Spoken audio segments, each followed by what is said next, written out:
No, Yeah. it's not me that's popular. It's the wifey.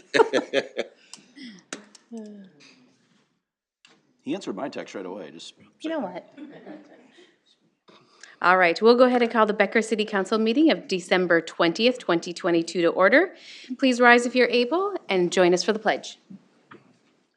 I pledge allegiance to the flag of the United States of America and to the republic for which it stands, one nation, under God, indivisible, with liberty and justice for all.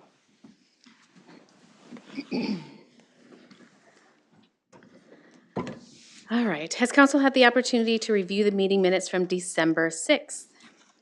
If so, I'll ask for a motion. Make a motion to approve the minutes as presented. second. Motion from Robin, second from Rick. Any discussion? Hearing none, those in favor can state aye. Aye. Opposed, carried. Abstain.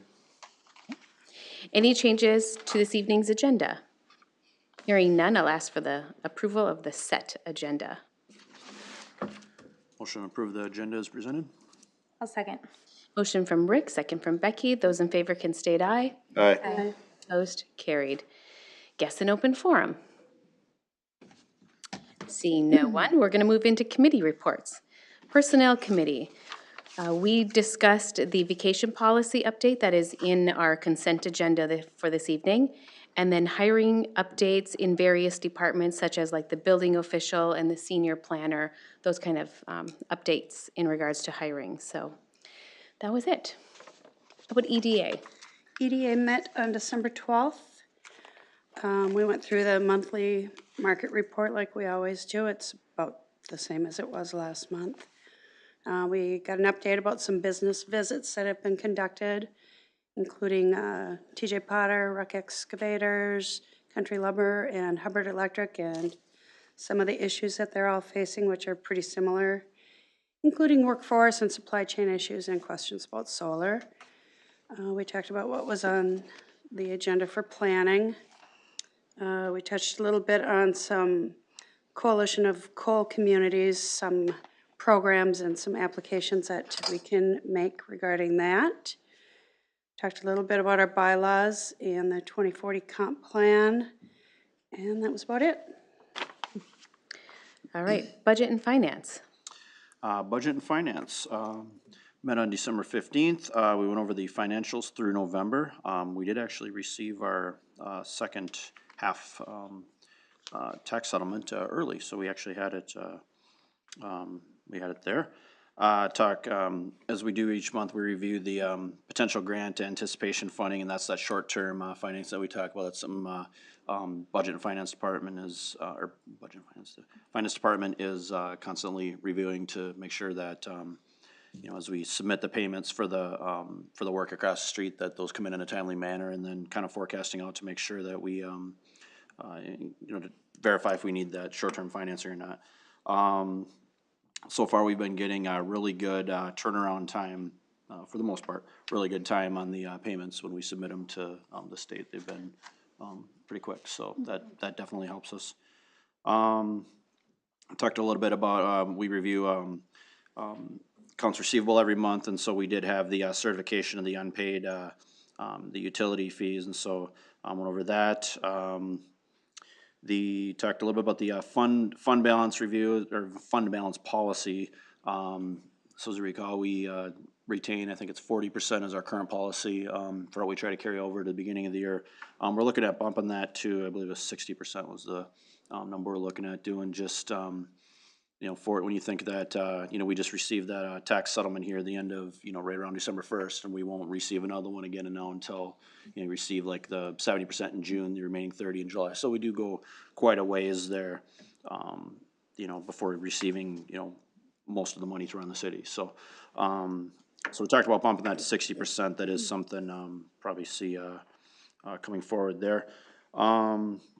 A little bit about the audit calendar, and we do have our new audit team this year. January 4th and 5th, they'll be here already, right after New Year's for the preliminary, and then April 3rd through 7th for the actual when they come out. Well, assuming they come out and they'll do the audit that week, and inventory coming up down at Pebble Creek for both golf and restaurant. And we looked at the 2023 budget and finance calendar. Busy meeting. All right, how about Fire Board?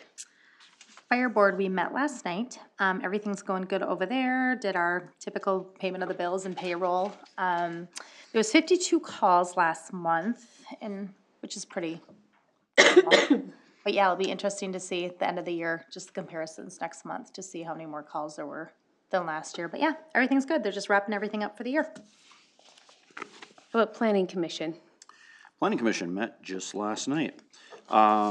We had 3 public hearings, so they're gonna be for our 9A, B, and C that we have on our agenda tonight. Each of those had a public hearing at Planning Commission last night. We had the owner of Charlie's, the owners of Charlie's were there in attendance for the public hearing on the Charlie's Bar and Grill edition. The other 2 did not have any, anybody there either to present or from the public. Talked about, let's see, we had, imagine that, we did talk about some more chapter 11, some changes there. I know that'll be a surprise. And then just some updates on billing planning. We talked a little about parking in T-Town, you know, with the Charlie's project that's up there tonight. And so we're gonna be looking at, you know, that's, parking is gonna be an issue at some point down there. So we're gonna be looking at, the city does own some, you know, different properties around in that area. So we're gonna be looking at there. Obviously, you wouldn't want to turn them all into parking. We may have to turn one into. So, kind of starting that discussion to see, you know, which ones seem to make sense. So, more to come on that definitely, and that'll involve all of us as a council, of course. The zoning subdivision code RFP, that's something we'll see probably on our next agenda, in January. As you recall, we, the rewrite of the zoning code, we, did approve that as part of our 2023 budget. We're looking to get cracking right on that in January. So even with the RFP process, if we were to start right away in January, by the time you review bids and ask questions, things like that, I mean, it could actually be April until they were started. So even though it seems like, you know, they get started in April, and then it would be what would amount to a 2-year process. So if you recall, we were talking from the financing piece of it, we did part in 23, part in 24. So the work would be more over the course of 2 years, because obviously you don't want to just be presented all that, you know, at once and just, okay, read this and ask, you know, see if you got any questions. One of the things that came out of the discussion last night, which is going to be kind of added to the RFP process, is the public participation piece. We don't want it to be a token effort. We want it to, you know, the public really to participate. And so that's gonna be part of the, what we'll be looking for when we're scoring the RFPs, is for the companies to, tell us, you know, give us examples of how you've, you know, successfully done public input, how you've handled that, cause, you know, some of the topics we're gonna discuss they're, you know, well, all of them, you're gonna have different opinions on them. And so, you know, if we were to not do that, of course, then it's, you know, that's when people get angry. So, you know, so that was one of the pieces that came out of the discussion last night. So that'll be part of that process, and so look for that on our probably our first agenda in January. That's about it. All right. Any committees that were missed? If not, we'll move into our public hearing. Our 2023 fee schedule. Mr. Ebensteiner, would you like me to open the public hearing first, or? Whichever you would prefer. Let's do it, so that way we have a longer time frame of an open. Okay, All right. We'll go ahead and open the public hearing at 5:10. perfect. Thank you, Mayor Bertram and council.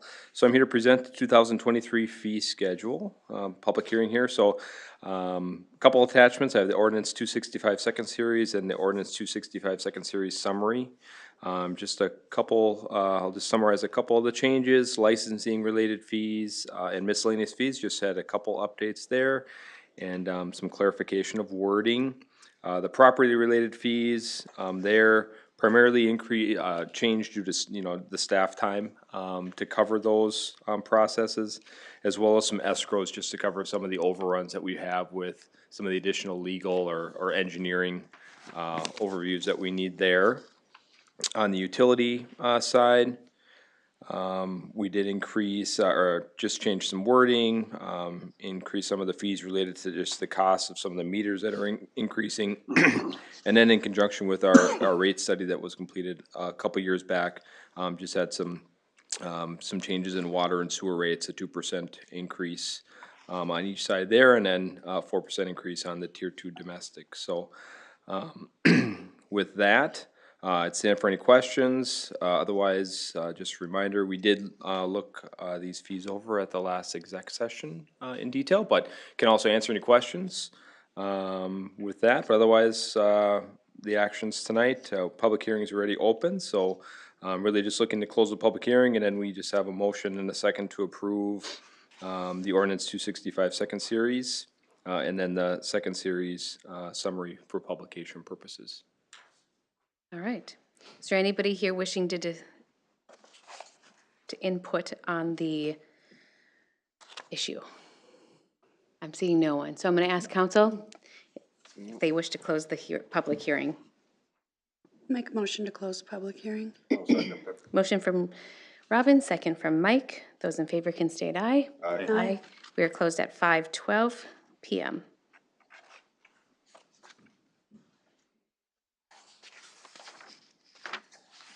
Does anyone want to make a motion for the ordinance change? Make a motion to approve ordinance 265 second series, revising section 219, chapter 2, city code, providing for fees related to all kinds of things. I'll second. Motion from Rick, second from Becky. Any other discussion? Hearing none, those in favor can state aye. Aye. Opposed? Carried. And I'll make a motion to approve ordinance 265 second series summary for publication purposes. I'll second that. Motion from Rick, second from Becky. Those in favor can state aye. Aye. Opposed? Carried. Thank you. Thank you. Board, committee, and consultant reports. Becker School District CUP expansion. Mr. Sanders.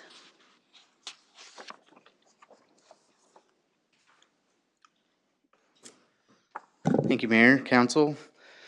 Tonight we have, as was mentioned in the updates, committee updates, we have before you a CUP for the rest of the school projects and the whole school project property in one. So the traffic study is wrapped up. That's kind of what we'll cover in big part is the conditions that came out of the traffic study and what that means for us and for the school. The Planning Commission held their public hearing last night. We didn't receive any comments, as was mentioned. The school is not there, and ICS wasn't there. Nobody from that was in attendance. They were at the previous one for the middle school and high school back in October when they did that one. There was no written comment that we received at all for this one, for the public hearing. Didn't receive any written prior to that either. So the Planning Commission recommended approval via PC 2020, which was the resolution. And have you all had a chance to review the resolution and the conditions therein? Yes. So the ones that I will mention, just if you've reviewed them all, just to highlight a couple. Number 2 on page 4 of that, 4 of 8. That one is just that it's subject to the same conditions in 2270, which was the previous resolution, since this is meant to encompass the entire property that the school owns. That way they both relate to each other. The conditions from that are the same as what you're seeing in here with some additions in this one. Number 19 is one of those. This is similar to 2270. This is on page 5. Oh, this one is actually the traffic one. I'll get to the civil plans in a minute. So number 19, all comments, required improvements, school civil plan revisions stated in the traffic study comments letter, which was dated the December 1st, and they were provided that, and the school did recognize that they were provided that. They emailed that saying they got it and would let us know if they had any questions. We didn't receive any. Attached as Exhibit B must be adhered to, so this includes the following. So the biggest thing that came out of the traffic study was the queuing on 3rd Street. what they're doing, separating the ECFE from the intermediate, actually will help. So as they said before, it will help. And the engineers did confirm that via the study. There were some things, though, that the engineer did comment on, and these right here are what we're requiring them to do. So the queuing on traffic on 3rd Street must be eliminated. Drop-off and pickup operations that create parking, stopping, and standing must be avoided. And the way to do that, again, in here is conditioning that no parking and drop-off restrictions during school hours signage must be installed, so they'll have to submit a sign plan, which they already have. They'll just have to revise portions of that and resubmit and have it approved by the engineer. Those signs would be that no parking or drop-off between Hancock Street and Morris Street during those school hours. That will allow people, try to push them into the interior of the site where the turnoff is and the lanes. One of the things is, for the intermediate school, there's that drive-in. It's wide enough with the parking spaces to do a drive-through lane in there. So striping of the drop-off lane, a through lane out to the other side. That's also going to be what we're recommending as a requirement. For the length of the sidewalk and the parking lot, a striping and signage plan again must be approved prior to the release of certificate of occupancy. And then the school must continue to educate employees and students and residents about safe site circulation, including but not limited to providing information and graphics to them. So just continuing to educate parents, individuals who are using those. And then E, the school and the city agree to work together. So this is a collaborative effort to regularly monitor the drop-offs on 3rd Street, and should any changes be needed, if there's an issue or we're seeing problems, the school and city agree to cooperate on a mutually agreeable solution. However, for traffic and pedestrian safety issues on 3rd Street, the city shall have final determination of what is needed for those. Any questions on those traffic conditions or comments? So the traffic study was only for Hancock Street, Morris, that. 3rd Street, yep. 3rd Street, the majority of it. Hancock Street wasn't fully included, but they did consider the traffic that was coming off onto 3rd Street. And the reason the study was required again was because they were installing another ingress egress onto a public road and expanding of the building. So it's basically a whole nother building with a breezeway that connects it to the primary school for the ECFE, and redoing the parking lot. Okay, so our traffic study was only for the affected Yes. areas of there. Correct. It doesn't take into consideration anything that's happening over on Hancock. No, not further up, no. And in the future, there is a catch-all, number 23, while we're talking about it. It says at the sole discretion of the city, any expansion, renovation, or addition that impacts the access roads traffic flow or creates traffic hazards or congestion is subject to completing a traffic study. And then approval of that would be subject to engineer and staff approval. So that just carries forward if there's more projects that come in. And part of this is, again, as city, we would agree to collaborate with them on changes on 3rd Street where needed. Isn't there also something in here about if there is an issue that they have to discuss it with us? I'm not convinced it's gonna take care of the traffic problem completely, but it's definitely a good start. And we do have provisions that we can go back in and relook at this. And then the last thing is the turf field, just a brief mention of that. There's, underneath you have to drain a lot of that, and so because they're redoing the drainage, Department of Labor's code, the state's code, is a little bit limited on what you can use, and due to supply chain and a lot of things, they requested use of different materials. The engineer did review that and was okay with those. It's not affecting any of the city infrastructure negatively or anything, so just means that they'll meet that. So if no other questions, we're just seeking for a motion and a second approving resolution 22-92.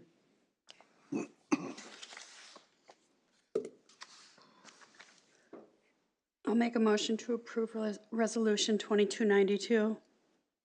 92 or 93? 92. I'll second. Motion from Robin, second from Rick. Any other discussion? Hearing none, those in favor can state aye. Aye. Opposed, carried. Thank you. Thanks. Let's move into Charlie's Bar and Grill Edition and Outdoor Bar CUP. Yes, thank you, Mayor and Council. The other public hearing, one of the other ones that we held last night, was for the CUP for their addition and expansion. A couple of key considerations in this one, again, we're parking. They're gonna be having approximately 160 seats by the time this is built out, which is a lot. Per our code, requirements are that for every 4 seats for restaurants and bars, you have 1 parking space. Calculating that out, that equates to 40 off-street parking spaces, which the parking lot to the west of Charlie's, behind them, has 57. So there's ample parking, including some of the other businesses, and some of the other businesses, as the point was made last night, they're open during the day, whereas Charlie's, a lot of their business comes later in the day, weekends, or at night. However, parking will be an issue down the road, as was mentioned. That's kind of one of the discussion points that we'll need to take a look at, where we have the other 2 lots that we're trying to sell as well, so. But with this one, they do have ample parking. One of the conditions similar to the school, and I'll get to that in a minute, is that they work with the city on a solution if parking becomes an issue that's kind of directly related to what they're doing. They'll work with the city on that. The other thing is that they're requesting some live outdoor entertainment. Code limits playing of musical instruments, things like that, in 10.29 that are plainly audible at the property line or 50 feet away from the property line between the hours of 10 p.m. and 7 a.m. One of the things that the nearest residential structure besides that second floor residence, which I think is vacant currently, that's above the antique store across the street, is about 150 feet away. So it's the house I used to live in, the blue one. And has everyone had a chance to review the resolution? So I'll cover just the key conditions in here. Again, similarly with these, conditions in here are fairly similar across the board relating to building, ensuring that construction is done in an appropriate way. A development agreement will have to ensue prior to any issuance of permits.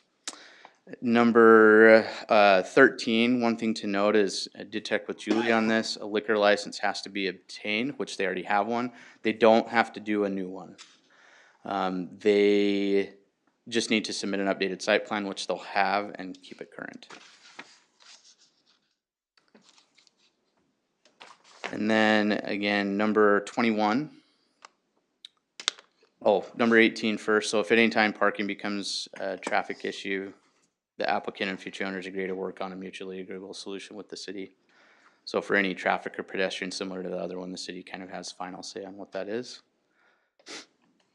And then number 21 is the one related to the live outdoor entertainment. So it must not occur outside the hours of 11 p.m. and 7 a.m. So it extends it an hour during Sundays through Thursdays, so weekdays, and then 12 a.m. to 7 a.m. on Fridays, Saturdays, and holidays.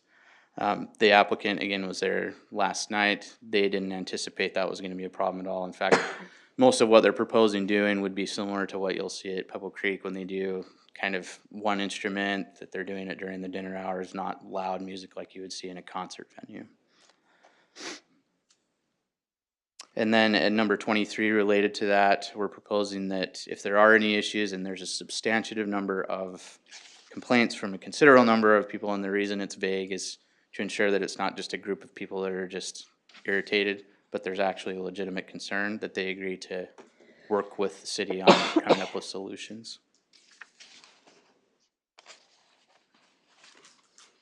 Any questions on any of those specific conditions that just covered?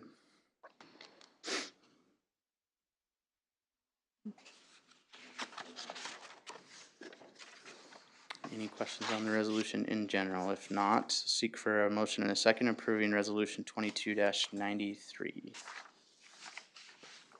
I'll make a motion, we approve resolution 22-93, conditional use permit for Charlie's. Second. Motion from Mike, second from Robin. Any other discussion? Hearing none, those in favor can state aye. Aye. Aye. Opposed? Carried. Thank you. Chapter 11, solar favorite. energy systems.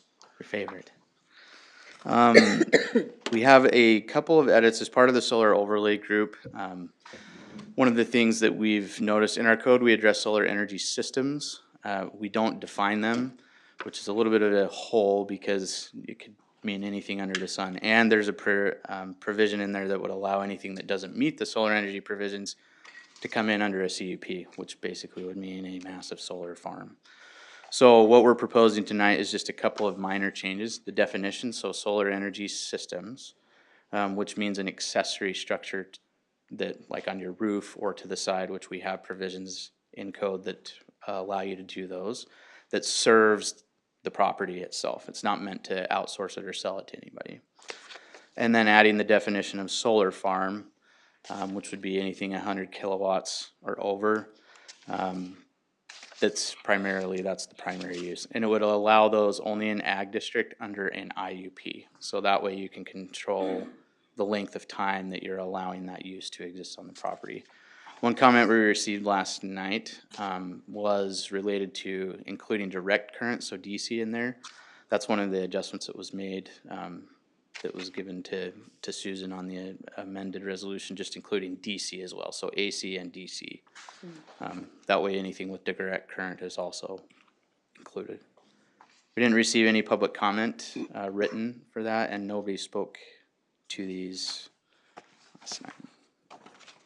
So the definitions, they're on, well, I don't have page, but I'll give you the number 82 and number 83. We all had a chance to review those They're in there definitions. quite a ways. Yeah, they're, After the pictures. we only have a few definitions in here.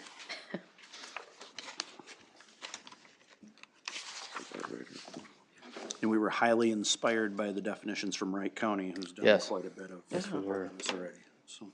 That's good. And they did quite a bit of legwork previously, probably about a year ago on this.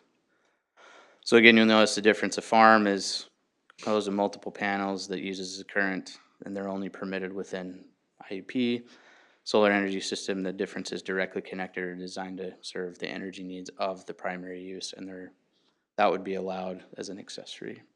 And it's only 100 kilowatts AC or DC, which is typical for residential. You get over that when it's a solar farm. And then under ag, just including it as an interim use permit, and then taking the provision out in our solar code that says that if they don't comply, they get to have it under a CUP. So that removes that and only gets it as an IUP in ag. Any questions on any of that?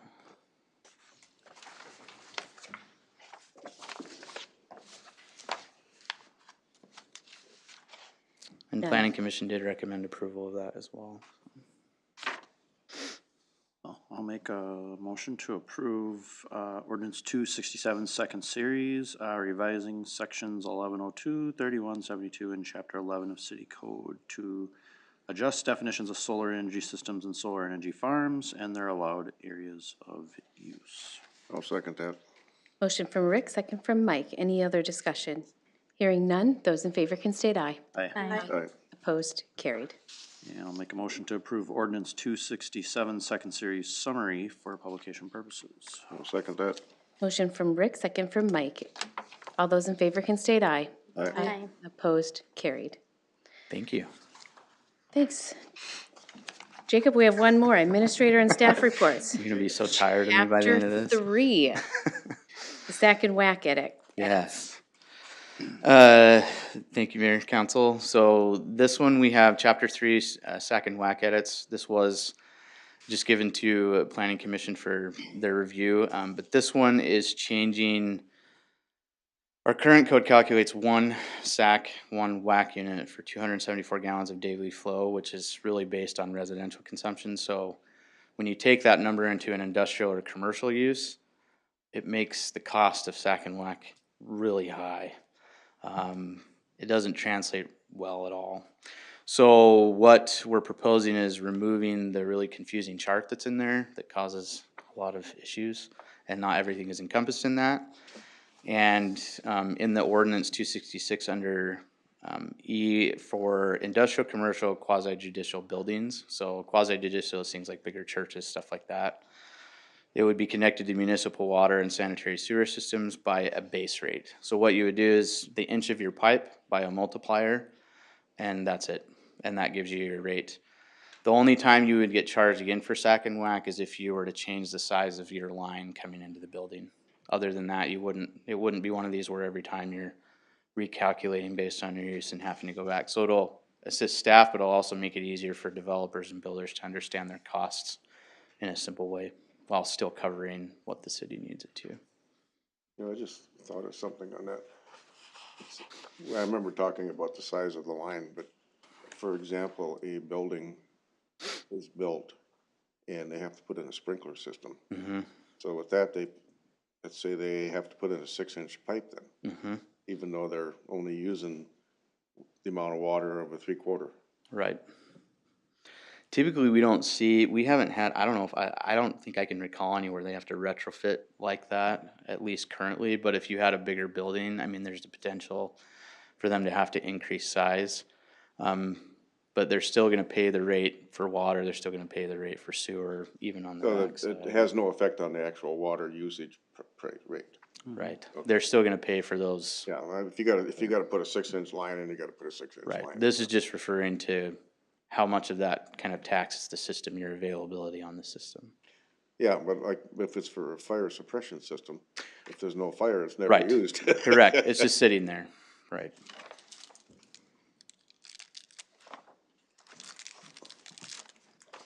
And we did, this has been, Public Works did approve of this as well, so they were on board with the changes.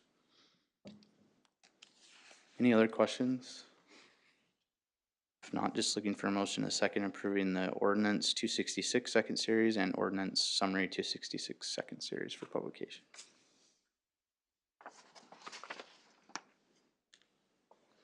Make a motion to approve ordinance 266 second series, revising section 335, not chapter 11, of city code relating to water and sewer availability charges and calculations.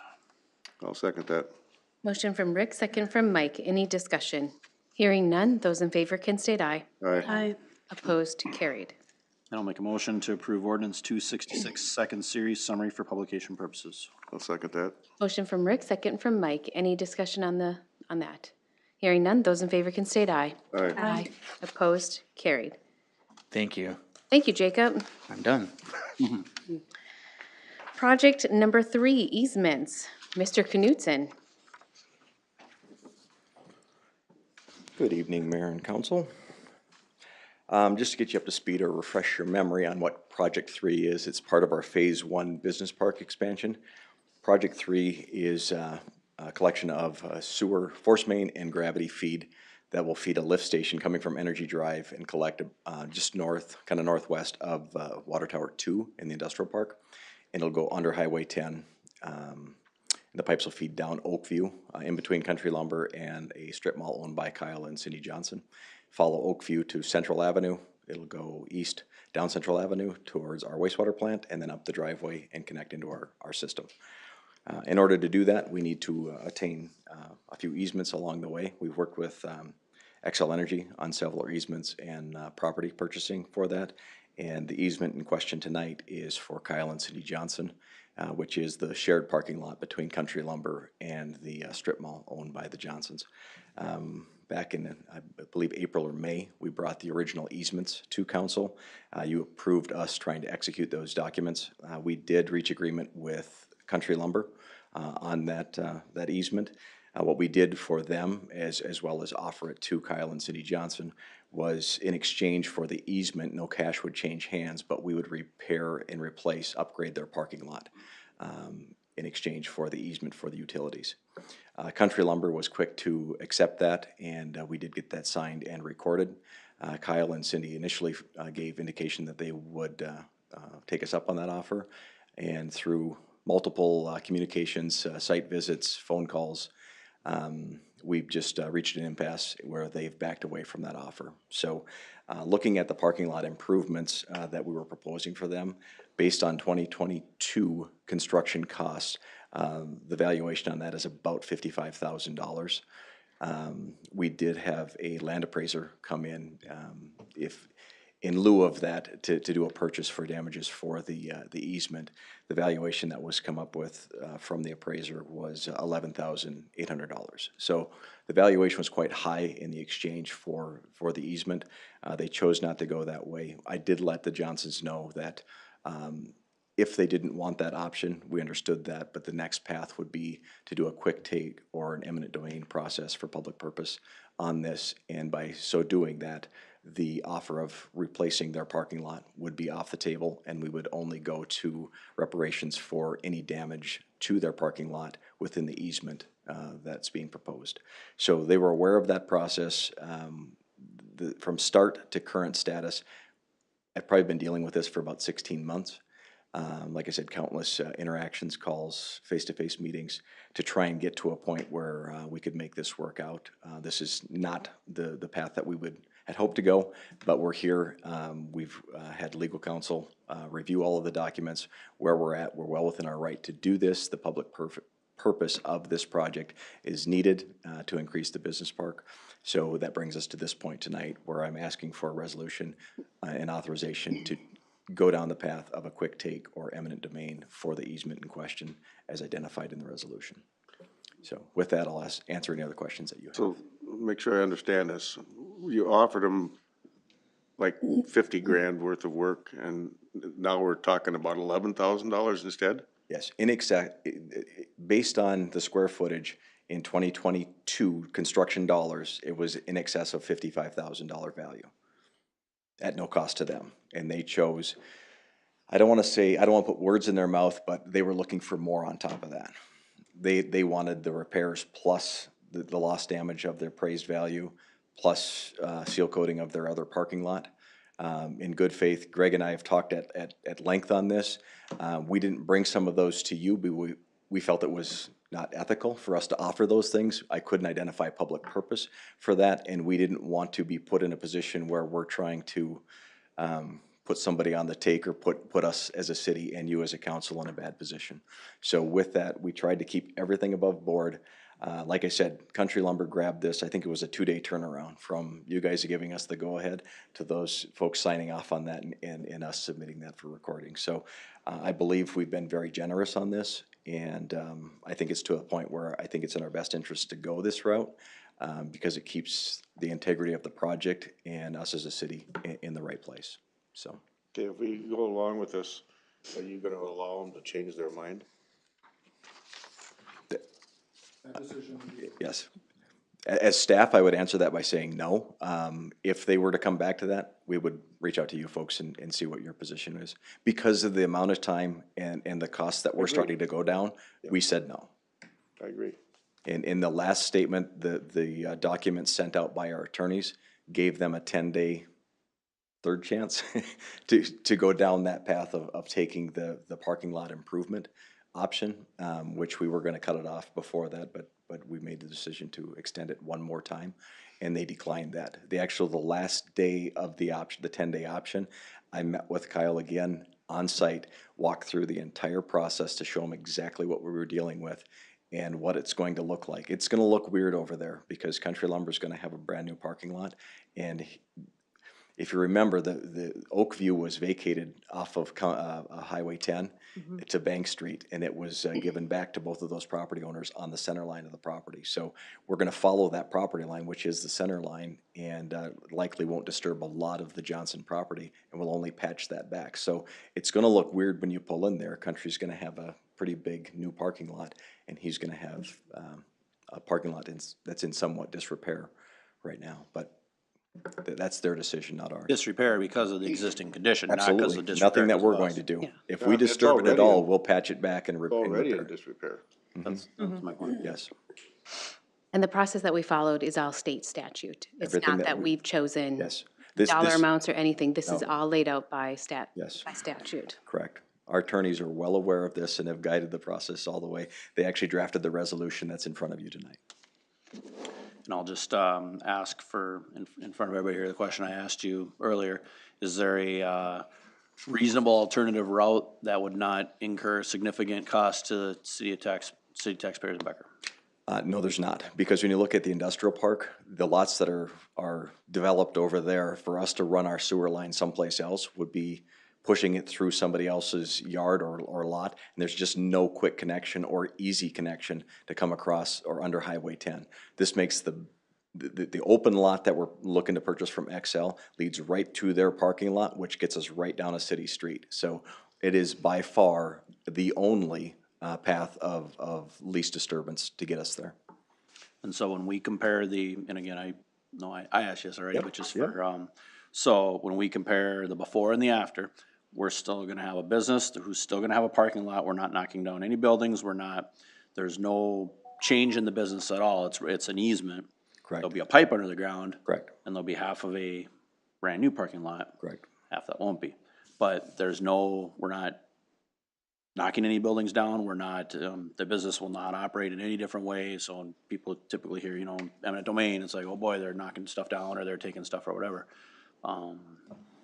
So, All those statements are true, and I will add that business disruption will occur, but we won't shut them down. We'll make every accommodation for both Country Lumber and I believe there's 3 tenants on the east side of the strip mall that will gain access to throughout the construction process. We'll do everything we can to make that as business friendly as possible throughout the construction, regardless of the eminent domain. We're going to do that anyhow to keep those businesses going. But yes, you're going to see a parking lot.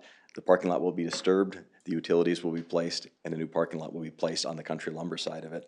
That's the only disturbance that you'll see. Businesses will not be impacted at all.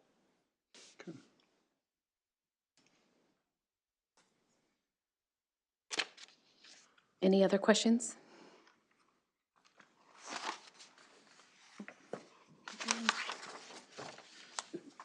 I'm gonna get blamed for something, I'll guarantee you. I'll make a motion to approve resolution 2295, authorizing and directing the condemnation of certain property for public purposes, subject to city attorney review and approval as to form would. I'll second. Motion from Rick, second from Robin. Any other discussion? Hearing none, those in favor can state aye. Aye. Aye. Opposed? Carried. Thank you. Thank you. 2023 organizational structure discussion. Mr. LaRude. Mayor Bertram, city council members, this matter was brought up, I believe, at the exec session at the last meeting to talk about primarily committee assignments for 2023. There were only 3 council members present at the time, and so those present recommended that it get pushed forward to this meeting for discussion among the whole board. And whatever's decided will come back for formal approval at the first meeting in January. So it's really the highlighted questions that we would like to hear what you want. So it's just discussion. Yep, no action tonight. I do have one other thing to add to the highlighted, city auditor. We are changing auditors this year, so we need to change that to Abdo. Thank you.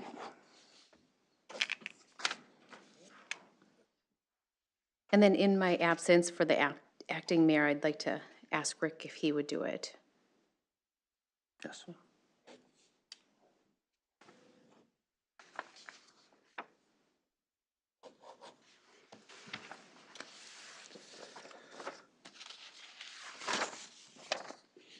How's everybody else with their committees? Everything I have falls into a schedule that works for my work, so kind of like to keep what I have going. I might be able to squeeze mine in. There he goes, bragging again. Tough schedule he has. All right, well, Okay, sounds like we have a consensus. All right. thank you. All right, Mr. LaRue, do you want to take the consent agenda? Mayor and council, items for approval on tonight's consent agenda include approval of the revised hiring and termination report for the Becker Community Center, approve personnel policy changes to make the vacation policy uniform with the union contracts approved earlier this year, adopt resolution 22-86 to move the start time of the December 5th, 2023 meeting to 6 o'clock, motion to not waive statutory limits on municipal tort liability, approve contract with Options Incorporated for custodial services at municipal facilities, adopt resolution 22-94 accepting a $3,000 donation from the Becker Lions Club for Snuffy's Landing, Approve partial pay request number 5 in the amount of $1,753,293.88 from R.L. Larson Incorporated for the 2022 County Road 53 Street and Utility Improvement Project.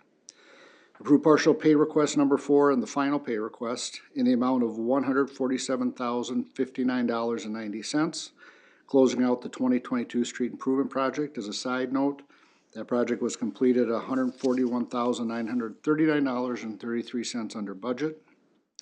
And finally, approve partial pay request number 1 in the amount of $166,947.57 to Becker Township for the city's share of the 127th and 153rd paving projects.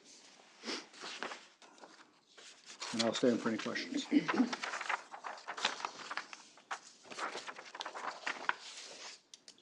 I make a motion, we approve the consent agenda? Second. Motion from Mike, second from Becky. Any other discussion? Hearing none, those in favor can state aye. Aye. Opposed, carried. Payment of the bills. I'll make a motion to pay the bills. Second? Motion from Robin, second from Rick. Any discussion? Hearing none, those in favor can state aye. Aye. Aye. Opposed, carried. Does council have anything else for the betterment of Becker? I just want to say thank you to Public Works for getting out those Christmas lights. Thanks, boys. Yes. And Great. Yes. Oh, I'm sorry. No, wasn't an option. I would like to add that this Friday, City Hall will be closed all day. It already was scheduled to be closed 4 hours for Christmas Eve holiday, given the weather. People had already taken time off. We're just gonna close it. We'll post it. We'll put it on the front marquee, and then we'll put it on Facebook as well. And we're looking at changing the voicemail message, so if people call in, they'll know as well. All right, due to the anticipated weather. Yep. Yes. The snow. But other than that, council, I'm sure we all wish everybody the happiest of the holiday season. So I hope you enjoy it with friends and family and find the warmth that the holiday season has for you. All right, I will ask for a motion to adjourn. I move we adjourn. Second. Motion from Mike, second from Robin to adjourn. Those in favor can state aye. Aye. Opposed? We are adjourned at 5:47.